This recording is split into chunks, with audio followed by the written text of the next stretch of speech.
So in this section we will see the next ensemble method, that is called as boosting.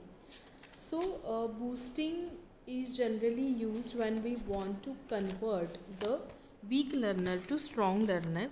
Actually boosting is used for building multiple models typically of the same type, and each of which learns to fix the prediction errors of a prior model in chain. Means we are building the multiple models typically of same type, and this is same as bagging, but in this each learner should fix the prediction error on the prior model. That is the base part of boosting. So that's why it is said that it is the family of algorithms which converts the weak learners to strong learners. So boosting is an iterative technique which adjusts the weight of an observation, based on the last classification. Means what boosting is doing, it is adjusting the weight of the observation. Which observation? The observation which is based on the last classification. If an observation now every time it is not necessary that whatever observation is there that is will be correct. So when the observation is classified incorrectly, it tries to increase the weight of observation and vice versa. So we don't have to worry when the observation is wrong. So whenever the observation is classified incorrectly, so the boosting tries to increase the weight of observation and then the next processing is done. So boosting in general decreases the bias error because of that.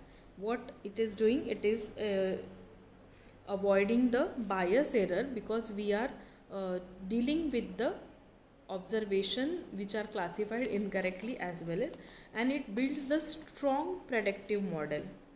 Now definitely there are many times where the overfitting is there, but it is useful when we are building the strong predictive model. So methods for converting the weak learners to strong learners are using average weighted average and considering prediction which has the higher vote. So suppose we are trying to convert the weak learner to a particular high learner, then boosting is a machine learning algorithm which is reducing bias and variance. And the weak learner is what? It is defined to be a classifier that is only slightly correlated with the true classification. In fact, we can say the label examples better than the random guessing. So these are nothing but the classifiers that are slightly correlated with the true classification. Whereas strong learner is a classifier that is arbitrarily well correlated with the true classification. So the main variation between many boosting algorithms is their method of weighting training data points and hypothesis. So as how the variations are there in boosting algorithms, so there are various methods that are used for weighting the training data points and hypothesis. So one of the very popular method is AdaBoost. That is AdaBoost.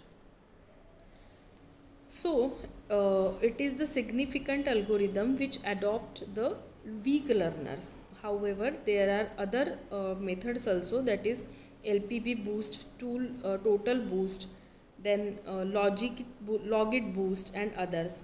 So these are used for fitting purpose, and it performs well for using the function space. It is almost similar to bagging as I said, but some conceptual modification is there. So instead of assigning equal weighting to the models, it assigns various weights to the classifiers. So the characteristics of boosting are, it operates via weighted voting because we are assigning the various weights to it. Algorithm proceeds iteratively because new models are influenced by the previous ones. New models becomes expert for instances classified incorrectly by the earlier models. So how new models can become experts? Because we are using we are classifying them and if the classification is done incorrectly, then we are improving them. That's why new model becomes the expert.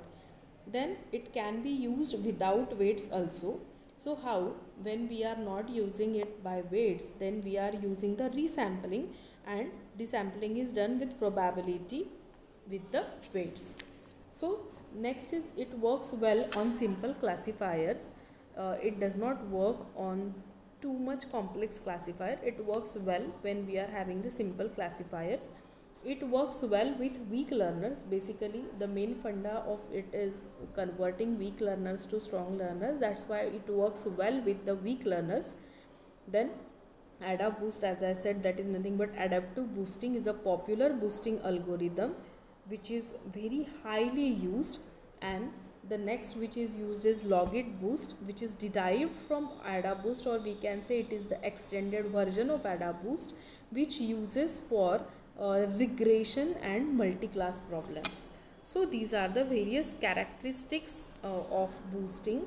We can see in the example that training examples is given, then test samples are there, then they are forwarded to the learning algorithms, and then the classifiers are responsible for combining the classifier, and then the predictions has been done.